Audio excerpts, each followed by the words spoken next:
आज की हमारी जो आयत है वो किस किस को याद है? आज की जो हमारी आयत है, हाँ जी, क्या लिखा ऊपर जी?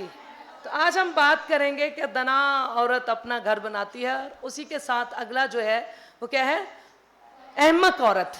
हम दो औरतों के बारे में बात करेंगे जो माशरे में मौजूद हैं और अपना अपना काम जो है या जिम्मेदारी जो है वो नहीं निभा रही। जो निभा रही हैं वो दना है, और जो नहीं निभा रही वो मेरे नज़दीक भी, आपके नज़दीक भी, और सबसे बढ़कर हमारे खुदा के नज़दीक जिसने उसे भेजा है, जिसने उसके साथ एक मकसद भेजा है, वो उसको पूरा नहीं कर रही। तो आज की जो आयत है उसी पे मैं बात करूंगी, क्योंकि माशरे में दो तरह की औरतें हैं, दो तरह के गिरोह हैं जिन पर हम बात करेंगे। तो मैं बताती चलूं कि माशरे में रहते हुए एक औरत के ऊपर बहुत सारी जिम्मेदारियां होती हैं। औरत जो है वो अपने खावंद की मददगार है, जैसे अभी सिस्टर जी ने बताया कि औरत जो है वो मर्द की मददगार है, खावंद की मददगार है। औरत अपने बच्चों की पहली उस्ताद है। औरत अपने घर में एक निगहबान और अपने घराने की खबरगिरी करने वाली है। औरत अपने घर में एक कुक है। औरत अपने कलीसिया में पास्टर, मुबशरा और अशर, हादी की खिदमत भी सर अंजाम देती है। इसी तरह अपने घर में औरत रुपए पैसे का भी इंतजाम करते हैं। हम ये सारे टॉपिक्स में थोड़ा थोड़ा आपको बताऊंगी कि कहां कहां बाइबल में ये औरतें काम करती हुई नजर आ रही हैं हमें, और आज हम कहां पर खड़े हैं और हमारे अंदर कौन सी कमी है जो इन औरतों की जिंदगी से हम सीख कर अपने आप को तब्दील कर सकते हैं। और खुदा तब्दीली का मौका जरूर देता है। कलाम मुकद्दस में लिखा हुआ है कि खुदा रात को पहरों में गहरी नींद में जब लोग सो रहे होते हैं, खुदा बोलता है, एक बल्कि दो बार, खा इंसान उसका ख्याल करे या ना करे, लेकिन खुदावंद जरूर हमसे बात करता है। हम उसकी आवाज सुनने के लिए तैयार होना चाहिए, ताकि ये हमारे फायदे की बात है। तो आखिरी बात है कि आज की औरत को भी बहुत सारी मुश्किलात दरपेश हैं और जिम्मेदारियां भी बहुत हैं, लेकिन क्या आज की औरत जो है वो इन जिम्मेदारियों की निभा रही है? दना औरत किस तरह अपना घर बनाती है? हम दना औरत के ताल्लुक से, एक खूबसूरत औरत है परसिक्ला, जो अपने खामन के साथ, अकुला के साथ मिलकर काम कर रही है। बाइबल मुकद्दस की रोशनी में परसिक्ला की जो जिंदगी है, घरेलू जिंदगी और अज़दवाजी जिंदगी, ये अमाल 18 बाब में आप देख सकते हैं। अमाल 18 बाब में यहाँ पर परसिक्ला का जिक्र है, और पहली आयत से है। वो पालूस रसूल के साथ मिलकर खिदमत कर रहे हैं। पालूस रसूल के हम खिदमत है और उसके हम पेशा भी हैं। कितनी खूबसूरत बात है कि वो उसके साथ ना सिर्फ खुदा का काम कर रहे हैं, बल्कि जो रोजी रोटी कमाते हैं वो काम भी वो कर रहे हैं। तो हम देखते हैं कि परसिक्ला जो है वो भी हमारी तरह माशरे में रहती है, इस्राएली औरत है और पढ़ी लिखी है, दानिशमंद है, दना है, मुमताज औरत है। और वो क्या कर रही है? वो अपने शौहर के साथ खुदा की खिदमत कर रही है। मसीही माशरे में खुदा बाप के नाम को जलाल दे रही है, यीशु की खुशखबरी सुना रही। और आप यकीन करें, जब आप उसकी कहानी को पढ़ेंगे बाइबल में, तो उसको बहुत सारी मुश्किलें दरपेश थी। उसने अपने घर को कलीसिया के लिए खोला, खुदा के कलाम के लिए, लोगों के लिए खोला, ताकि खुदा की खुशखबरी दूर तक पहुंचा सके। लोग उसकी बात सुनते थे क्योंकि वो दना औरत थी, वो अपने शौहर की इज्जत करती थी। हालांकि बाइबल में हर बार परसिक्ला का नाम उसके शौहर के नाम से पहले है, लेकिन उसने कभी भी अपने शौहर पर हावी होने की कोशिश नहीं की, बल्कि वो सब बातों को बड़ी खुशनूबी से निभाती थी। अज़दवाजी रिश्ता हो या रूहानी ताल्लुक या समाज में कोई काम हो, वो बड़े ही खूबसूरत तरीके से इन सारे कामों को निभा रही है। और हयादार लिबास पहनती, क्योंकि वो यहूदी औरत है। आज माशरे में एक दना औरत अपने घर पर देखना चाहिए, उसको दनाई के साथ निगाह करनी चाहिए, निगहबानी करनी चाहिए कि क्या मेरे बच्चे जो हैं वो गलत काम तो नहीं कर रहे हैं। लिबास कैसा पहनती है हमारी बेटियां? माँ जो है ना वो ज्यादातर अपनी बेटी से अटैच होती है। तभी मैंने एक बात बोली थी कि मैंने कि औरत जो अपने घर में निगहबान भी होती है, खबरगिरी करने वाली भी होती है। तो क्या वो खबरगिरी कर रही है? परसिक्ला जो है वो ना सिर्फ अपने घर को देखती है, बल्कि खुदा की कलीसियाओं में भी काम कर रही है। उसकी जिंदगी आज के दौर की औरतों के लिए बड़ी ही खूबसूरत है, उसकी खिदमत बड़ी खूबसूरत है। फिर परसिकला जो है वो उसकी ज़िंदगी का हर शोबा जो उसमें उसके शौहर के साथ यगानगत नज़र आती है। लेकिन आज के दौर में मैंने देखा कि बीवियां जो है वो किसी और चर्च जा रही हैं और शौहर किसी और चर्च जा रहे हैं और बच्चे घर पे सो रहे हैं।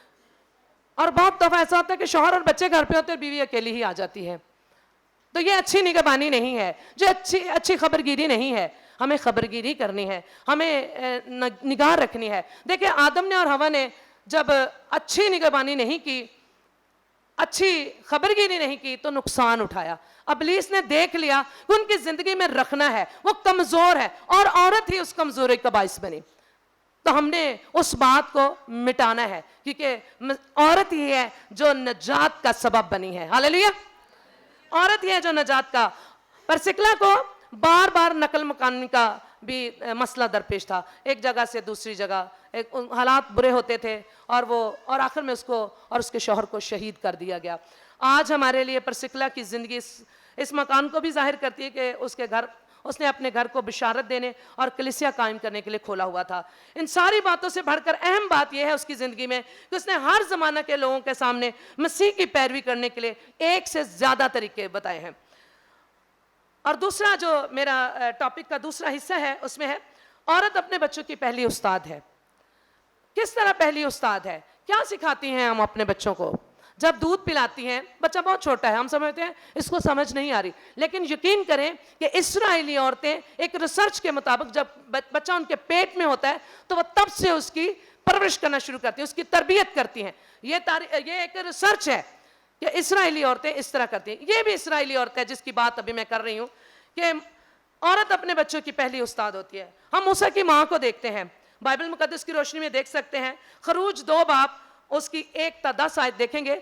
आप लोग हवाले नोट कर लें, हमारे पास इतना टाइम नहीं कि मैं आपको बार बार बोलूं कि निकालें, इस तरह टाइम ज़ाया होगा। मैं आपको बताती चलती हूँ। खरूज 2 बाब उसकी पहली आयत से 10 आयत तक आप देखें, घर जाकर ज़रूर देखिएगा। और अगर आप लोगों को लगे कि इसमें कोई बात है तो ज़रूर उसको अपने लिए ले लीजिएगा। लेकिन मूसा की माँ जो है वो बाइबल मुकद्दस की रोशनी में देख सकते हैं कि वो बड़ी अक्लमंद थी, उसको भी बड़ी मुश्किलात दरपेश। आज औरत पता क्या कहती, नहीं सिस्टर जी बड़े काम होंगे ने, तानू नहीं पता। हमें वाकई नहीं पता कि बड़े काम होते।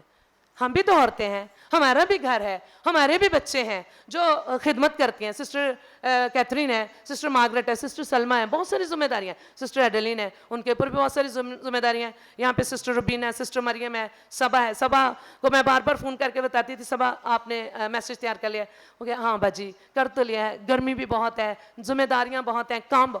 तो क्या लोग जो ये औरतें जब ये कहती हैं कि तानू नहीं पता, क्यों नहीं हमें पता? हमें भी पता है, हम भी आपकी तरह औरत है, हमारा भी घराना है, हम भी अपने घर में काम करते हैं, हमारे पास भी वक्त नहीं होता, लेकिन खुदा के लिए वक्त को निकालना है। क्योंकि खुदा का इस दुनिया में आपको भेजने का ये मतलब नहीं है कि आपने सिर्फ बर्तन धोने हैं, आपने सिर्फ खाना पकाना है और बस कपड़े धोने और सफाई करनी और बस। ये काम आपका है, लेकिन इसके साथ एक बड़ा काम है। हम देखते हैं मूसा की माँ ने अपने तीनों बच्चों की खूबसूरत तरबियत की और आज वो एक मजबूत किरदार के लोग हैं। आज हम देख सकते हैं कि उसकी तरबियत का नतीजा क्या है कि उसके 3 बच्चे हैं, मरियम, हारून और मूसा। और वो तीनों के तीनों क्या है, तारीख में बड़े खादमों के नाम से जाने जाते हैं। क्या है वो? बड़े खादमों के नाम से जाने जाते हैं। अगर हम भी अपने बच्चों की अच्छी उस्ताद मानकर उनको खुदा के कलाम की तरबियत देंगी और उनको माशरे में उनको एक अच्छा मकाम देने के लिए हम तरबियत करें, क्योंकि आज का मेरा जो टॉपिक है वो भी यही है कि माशरती तौर पर औरत की क्या जिम्मेदारी है कि वो माशरे में अपने बच्चे को किस तरह पेश करती है। हमारा बच्चा जब पहले दिन स्कूल जाता है तो अगर वो गालियां देता होगा तो क्या प्रेशर होगा लोगों के ऊपर? क्या कहते हैं लोग? कभी बाप का नाम नहीं लेते, ओए दी मां ने जिदी तरबियत की थी। हमें अपने बच्चों की तरबियत करनी है, हम उस्ताद हैं उनकी और हमें तरबियत करनी है। और फिर हम देखते हैं कि अगली जो औरत है, औरत अपने घर में कुक है। औरत कभी अपने घर में थकती नहीं काम करते हुए। मैंने देखा बहुत सारी औरतें, मैं खुद भी हूँ और भी बहुत सारी औरतों के मैं देखती हूँ, वो थकती नहीं है, वो अपने बच्चों के लिए काम करती हैं। और जो हवाला आज जिसमें से हमने लिया हुआ है हवाला, उसी मिसाल की 31 बाब उसकी 15 आयत को देखेंगे। वो रात ही को उठ बैठती। कौन रात को उठ बैठती है? माँ। आज की माँ नहीं उठती, आज की माँ तो 2 बजे उठती है। वो कौन सी है? वो माँ जो हमारी माओं से भी पहले की माँ थी, जो हमारी दादियां नानियां जो हमारी माएँ हैं, उनकी माएँ जो हैं, वो रात को 3 बजे, हमारी फुफ्फो थी बहुत बूढ़ी थी, मेरे चाचू अब्बू लोगों से सबसे बड़ी थी, काफी बूढ़ी, वो कहा करती थी कि अस्ते 4 बजे उठ के तक दादा ना लेने हैं, वो बाद काम शुरू करने। वो लिखा है कि वो रात ही को उठ बैठती है और अपने घराने को खिलाती और अपनी लौंडियों को काम देती है। कितनी खूबसूरत बात है कि वो रात को उठ जाती है और वो क्या करती है, अपने घराने को खिलाती है। उसके बाद लिखा है 17 आयत, इसी बाप की 17 आयत देखें, वो मजबूती से अपनी कमर को बांधती, वो कमजोर नहीं पड़ती, वो काम से घबराती नहीं है, हाय हाय आज तो बड़ा काम है, बड़ी गर्मी है, नहीं, माँ ऐसी नहीं करती। जो सतूदा औरत है वो कभी ऐसा नहीं करेगी, बल्कि वो क्या करती है, वो अपनी कमर कस लेती है। जब उठ गई है, मैं 6 बजे उठती हूँ, 6 बजे उठकर और रात को 11 बजे तक काम करते, 11 बजे से पहले कभी बेड पे नहीं जा सकते। तो ये सतूदा औरत है जो सुबह 6 बजे उठती है और रात तक अपने काम खत्म करती है। उसको पता होता है कि सुबह मेरे शौहर ने जाना है, मेरे बच्चों ने जाना है, और घर में बहुत सारे काम हैं जो मैंने अपने मददगारों को, जो लौंडियां हैं या आपकी मुलाजमा है, लौंडियां वो पुराने वक्त की बात है, लेकिन आज आप अगर अपने नौकर को लौंडी कहेंगे तो बुरा मान जाएंगे। मुलाजमा कहें, मददगार कहें, हेल्पिंग हैंड कह सकते हैं, ये कह सकते हैं, वो बुरा नहीं मानेंगे। उनको इज्जत दिया करें अपने घर में, अपने बच्चों को सिखाएं, यही आपका काम है। जब बच्चे बाहर निकलेंगे और माशरे में जाएंगे तो वो दूसरों की इज्जत करेंगे। जब वो अपने घर में इज्जत करना सीखेंगे, अपने साथ हेल्प करने वालों की, अपने माँ बाप, दादा दादी, चाचा चाची, जितने भी रिश्ते हैं उनकी इज्जत करना सिखाएंगे तो वो माशरे में एक अच्छा इंसान होगा। वो माशरे को फायदा देगा, न कि नुकसान पहुंचाएगा। वो माशरे के लिए फायदामंद होगा। ये माँ की जिम्मेदारी है, एक औरत की जिम्मेदारी है कि वो अपने घर में अपने बच्चों की उस्ताद होते हुए उनकी ऐसी तरबियत करे कि वो माशरे में अच्छे इंसान के नाम से जाने जाए। तारीफ किसकी होगी? माँ की। कलाम मुकद्दस में लिखा है कि जो बच्चा नकम्मा होता है वो बाप के लिए तो दुख का बायस, माँ के लिए गम का बायस होता है। तो यहाँ खराबी कहाँ है? माँ के अंदर खराबी है। माँ तरबियत नहीं करती, वो खबरगिरी नहीं करती, इसलिए ऐसे हालात और ऐसे वाकयात पेश आते हैं जो मसीही कौम के लिए, मसीही माशरे के लिए शर्मनाक हैं। तो हमें इनको बदलना है। आज के सेमिनार का यह मकसद है कि हमें इन चीजों पर नजर करनी है, खबरगिरी करनी है, निगाह रखनी है, ताकि हमारा खानदान मसीह में बढ़े, मसीह में तरक्की करे, वो अफजून हो और वो माशरे में बाहर निकलेगा तो लोग कहेंगे ये मसीह के लोग हैं। पहले लोग तारीफ करते थे मसीह के लोगों की, आज नहीं करते। आज मसीही लोग झूठ भी बोलते हैं, चोरी भी करते हैं और भी बहुत सारे गलत काम करते हैं। इतनी कमजोर क्यों हो गई हैं माएं? हमने बाइबल में देखा कि मां तो इतनी ताकतवर है। और एक औरत के बारे में सुनते हैं, 27 आयत में लिखा है वो अपने घर पर बखूबी निगाह रखती है और काहली की रोटी नहीं खाती। ये 27 आयत है 31 बाब की, अमसाल 31 बाब की 27 आयत है। वो अपने घराने पर बखूबी निगाह रखती है और काहली की रोटी नहीं खाती। तो जो 2 बजे उठना है तो एक ना सुबह का नाश्ता होना, दोपहर की रोटी खानी, तो फिर रात 11, ये तो नजर ना होई ना, फिर ऐते ना होया कि बखूबी निगाह रखती है। ये निगाह रखने वाली बात नहीं कि नाल बच्चों ने भी थापियां दे के सवा दे तो आप भी सौंगे, बंदा चला गया, भुखा ही चला गया, उतो ही जाके नाश्ता कर लेवी। ये गलत बात है। आपको उठना है। आपको खुदा ने कहा मैंने तुझे बच्चे दिए हैं, तू इनको मेरे लिए दूध पिला। ये ऐसे ही नहीं कह दिया था फराउन के उसने बेटी ने कि मेरी खातर दूध पी। ये खुदा का प्लान था। ये उसके मुंह से जो लफ्ज निकल रहे थे ये खुदा उसके अंदर डाल रहा था। उसने कहा था कि ये बच्चा ले जा और मेरी खातर इसको दूध पिला। ये असल में तो खुदा आज की माँ से कह रहा है कि ये बच्चे मैंने तुझे दिए हैं, इनकी बखूबी इन पर निगाह रख, इनकी क्या कर, इनकी हिफाजत कर, इनकी तरबियत कर। तू इनकी उस्ताद है, तू इनकी माँ है और तूने इनको माशरे में बाहर अच्छा इंसान बनाकर भेजना है। हालेलुया। मेरी बात की समझ आ रही है कि हम क्या कहना चाह रहे हैं? उसके आगे हम देखते हैं कि औरत कलीसिया में पास्टर मुबशरा हादी की खिदमत अंजाम देती है। मूसा की बहन को देख लें, मरियम को, उसकी बड़ी नुमाया खिदमत है कि बनी इसराइल कौम की रहनुमा बनी। वो गाती हुई खुदा की प्रस्तुश करती थी और फतह से बढ़कर गलबा होता था। हालेलुया। इसी तरह हम सामरी औरत को देख लें, वो मुबशरा के तौर पर जानी जाती है बाइबल में। अच्छा, लूका की अंजील उसका 4 बाब उसकी 7 आयत। ये मैं हो सकता है इसमें से सवाल करूं, इसलिए मैं आप लोगों को साथ साथ बता रही हूं। हवाले बेशक ना निकालें लेकिन जहन में रखें उसको। यूहन्ना की अंजील उसका 4 बाब उसकी 7 आयत, सामरी औरत। और मूसा की बहन का जो है वो खरूज की किताब में है। देखिए जरा किस तरह मसीह से मुलाकात होते ही सामरी औरत की जिंदगी बदल गई। गुनाहों से भरी हुई जिंदगी ने नजात पाली और तब्दीली वाक़ई। और एक और खुशनुमा वाक़या उस दिन हुआ और एक ही दिन में उसने नजात भी पाली और खुदावंद की मुबशरा होने का शरफ भी हासिल किया। और उसी दिन उसने खुशखबरी का काम भी शुरू कर दिया। कैसी खूबसूरत बात, एक ही दिन में तीन तीन खूबियां। जिसको खुदा मिल जाता है उसको सब कुछ मिल जाता है। खुदावंद ने खास तौर पर खादमों के लिए कहा है, जो मेरे खादम हैं, जो काहिन हैं, जो खिदमत करते हैं, उनका हिस्सा इस दुनिया में नहीं है। क्यों नहीं है उनका हिस्सा? कोई बता सकता है? अगली आयत क्या है? खुदा ने कहा कि जो मेरे खादम, जो मेरी खिदमत करते हैं, इनका हिस्सा तुम में नहीं है, दुनिया में नहीं है, लोगों में नहीं है, कलीसिया में नहीं है, उनका हिस्सा नहीं। उसका अगला जो आयत है, उसका हिस्सा मैं हूं, उसकी मिरास मैं हूं। ये कलाम में लिखा हुआ है। खुदा कहता है कि लावियों का कोई हिस्सा नहीं बनी इस्राएल में। तो आज मसीह में जो खादम है, उनका इस दुनिया में, इस कलीसिया में कोई हिस्सा नहीं, क्योंकि उनका हिस्सा और उनकी मिरास कौन है? खुदा है। खुदा बाप उनकी मिरास है। खुदा खुद कह रहा है कि मैं उनका हिस्सा और मैं उनकी मिरास हूं। और जिसको खुदा मिल जाए बंदियों, खुदा की बंदियों, होर की चाहिए।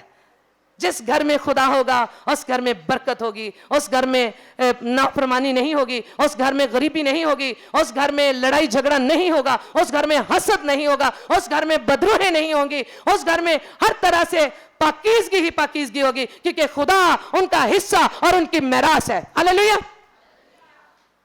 औरत घर में और क्या कर सकती है? हम देखते हैं कि आस्तर जो है, अभी सिस्टर जी ने भी आस्तर का जिक्र किया, उसने पूरे मसीही माशरे को बचा लिया। हालांकि वो गैर कौमों के दरमियान में थी। उसने ना खुदा को छोड़ा, ना अपने लोगों को छोड़ा।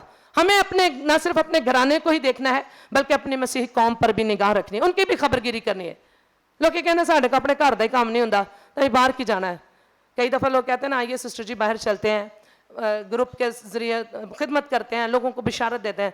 तो भैन की कहदियां ने, साढ़े तो अपने घर के काम खत्म नहीं होते। लेकिन हमें क्या करना है? घर के साथ साथ हमें ये सब भी देखना है। क्या जो आस्तर है उसको कोई काम नहीं था? वो तो मलका थी, उसको भी बहुत सारी जिम्मेदारियां होंगी, लेकिन उसने हर जिम्मेदारी को बड़ी दनाई के साथ, दना औरत होते, सतूदा औरत होते हुए सारी जिम्मेदारियां निभाई। और क्या किया उसने? अपनी पूरी कौम को मौत के शिकंजे से आजाद करवा दिया। हालेलुया। तो ऐसी औरत है सतूदा औरत, ऐसी औरत है दना औरत, जो अपनी दनाई से खुदा के हुजूर जाती है, अपने शौहर के हुजूर जाती है, और अपने लोगों के साथ मिलकर क्या करती है? डट जाती है, जंग करती है, और आखिरकार क्या करती है? फतह से बढ़कर गलबा हासिल करती है। हालेलुया। क्योंकि उसकी नजर जो है वो मसीह यस्सु पर है, ईमान के बानी कामिल करने वाले यस्सु पर उसकी निगाहें हैं, इसलिए उसने क्या किया? फतह से बढ़कर गलबा पाया। हालेलुया। हम आगे देखते हैं। ये तो सारी बातें हमने दना औरत के बारे में कर ली, हमने देख लिया दना औरत। मैंने देखा कि बहुत सारे लोग जो बुक्स लिखते हैं, मेरी रिक्वेस्ट भी है सिस्टर जी से कि आइंदा अगर वो औरतों के लिए बुक लिखें, तो जो मनफी किरदार हैं औरतों के बाइबल में, उनको भी ज़रूर हाईलाइट करें। उसी से तो हमें पता चलेगा कि हमने अच्छाई और बुराई में, दना और अहमक में किस तरह फ़र्क करना है, उसी से हमें समझ आएगी। तो आज हम दूसरा जो मेरा टॉपिक था, आयत का दूसरा हिस्सा जो है वो है अहमक औरत। तो चंद बातें अहमक औरत पर भी कर लेते हैं, क्योंकि मेरे पास सिर्फ 3 मिनट है, उसी में मैं आपको जल्दी से बता देती हूँ। इमसाल 11 बाब उसकी 22 आयत। बेतमीज़ औरत, कलाम में लिखा है, बेतमीज़ औरत के नाक में सोने की नथ जो है क्या है? बेतमीज़ औरत जो है वो कैसी होती है? जरा ये हवाला जरा निकाल लें, इमसाल 11 बाब उसकी 22 आयत। और कोई भी खड़ा होकर ऊंची आवाज में पढ़ दे, एक लाइन का ये है, जरा जल्दी से पढ़ दीजिए। उसके बाद मैं आपको बताती हूँ कि माशरे में 2 तरह की, इसमें भी 2 ग्रुप हैं, इनमें भी 2 तरह के ग्रुप हैं। एक तो वो है औरत जो अपने खानदान के लिए मौत और लानत का सबब बनती है, एक वो है जो दुनियादारी के कामों में रहती है। तो 2 तरह की औरत है, दुनिया में कुछ हासिल करने के लिए काम करती है, तो वो भी बेवकूफ़ औरत गिनी जाती है, वो भी अहमक गिनी जाती है। तो वो कौन सी औरत है? सबसे पहले हम कलाम मुकद्दस जी आयत पढ़ ली, निकाल लिया तो जरा पढ़ दें मेहरबानी से। इमसाल 11 बाब उसकी 22 आयत।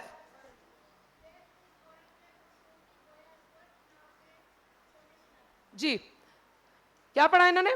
बेतमीज औरत की खूबसूरती कैसे है? सुअर के नाक में सोने की। तो ये बेतमीज औरत है। ये कौन सी औरत है? अहमक औरत है, बेतमीज है। वो कितनी भी खूबसूरत हो, कितनी भी पढ़ी लिखी हो, लेकिन अगर उसका रवैया अच्छा नहीं, उसकी जुबान अच्छी नहीं, तो वो क्या है? वो खुदा के मंसूबे को पूरा नहीं कर पाएगी। उसके लिए कोई मकसद ही नहीं है खुदा का, उसके जिंदगी में कोई मुकाम ही नहीं है खुदा का, तो वो कैसे खुदा के लिए काम करेगी? वो कैसे अपने घराने के लिए काम करेगी? उसके बच्चे भी बदतमीज होंगे।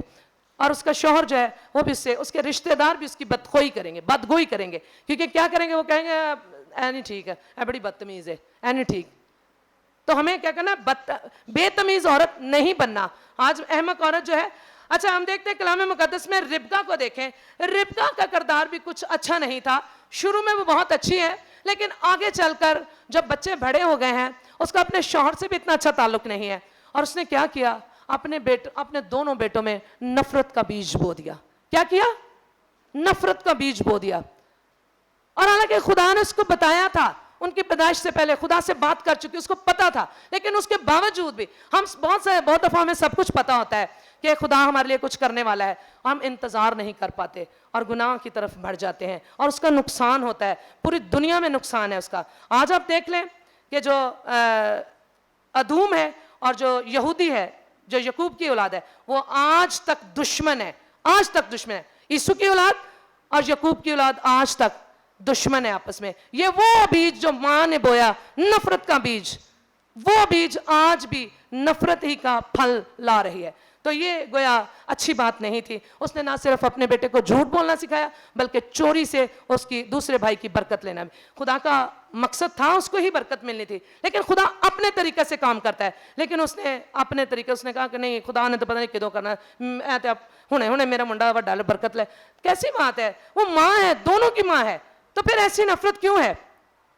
ऐसा नहीं होना चाहिए। उसको खुदा का इंतजार करना चाहिए था, ताकि खुदा अपने तरीके से काम करता है। पिलौठे का हक भी उसने फरेब से लिया, पिलौठे का हक भी उसने फरेब से लिया। अब जो बरकत है वो उसकी माँ ने उसको फरेब से दिलवाई, तो ये अच्छी बात नहीं। हम देखते हैं कि एक और औरत का जिक्र है।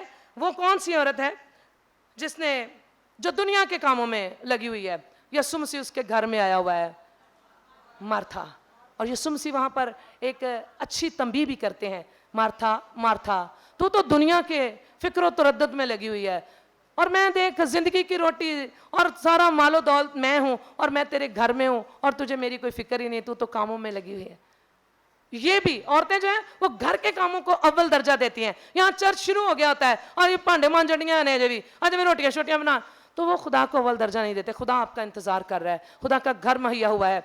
आप वो लोग भी देखेंगे जो खुदा का नाम लेने के लिए जगह ढूंढते फिरते हैं, दुआ करने के लिए। ऐसे भी मुल्क में हालात है। जब इब्तदाई कलीसियाँ थी, उनको बड़ी मुश्किलात थी। आप तो बड़े खुशकिस्मत हैं कि आपके पास गिरजा घर है, आप एसी लगे हुए हैं, खूब पंखे लगे हुए हैं, बड़े आरामदेह जगह है जहाँ पे आप दुआ कर रहे हैं। लेकिन बहुत सारी, अभी मैंने परसिकला की बात की थी, तो उनको बहुत सारी मुश्किलात पेश आती थी।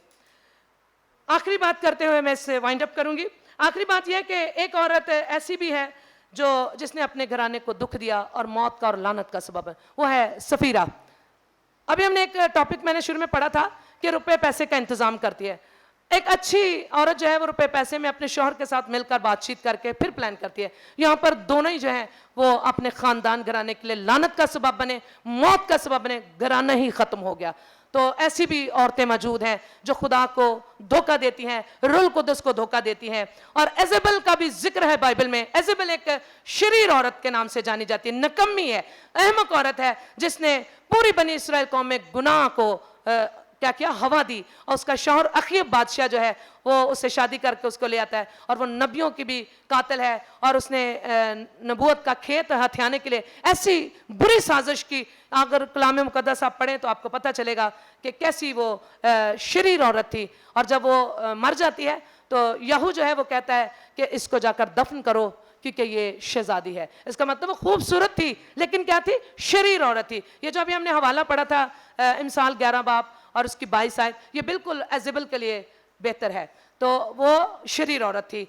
तो ये मेरा आज का मतलब ये बताने का मकसद ये था कि माशरे में एक माँ का जो मकाम है वो बहुत बड़ा है। खुदा चाहता है, खुदा ने हमें मौका दिया है, बच्चे दिए हैं और घर घराना दिया है, तो माशरती तौर पर, समाजी तौर पर इस तरह उनकी तरबियत करें कि जब आपके बच्चे बाहर निकलें या आप बाहर निकलें तो नेक नामी से आपके बच्चे जाने जाएं, आप नेक नामी से जाने जाए। आखिरी बात यह है कि अगर हम खुदा को अपनी ज़िंदगी में सही मुकाम नहीं देते तो कोई ख़ास मकसद नहीं हमारी ज़िंदगी का इस दुनिया में। लेकिन अगर हम खुदा को सही मकाम देते हैं और उसके लिए काम करते हैं तो फिर हम बहुत ज़्यादा खुदा के नाम को जलाल दे सकते हैं, और बहुत सा खुदा का मकसद जो है, खुदा का खेत जो है, उसमें काम करके बहुत सा फल ला सकते हैं। खुदा आज के पाक कलाम के वसीला से आप सबको बरकत दें।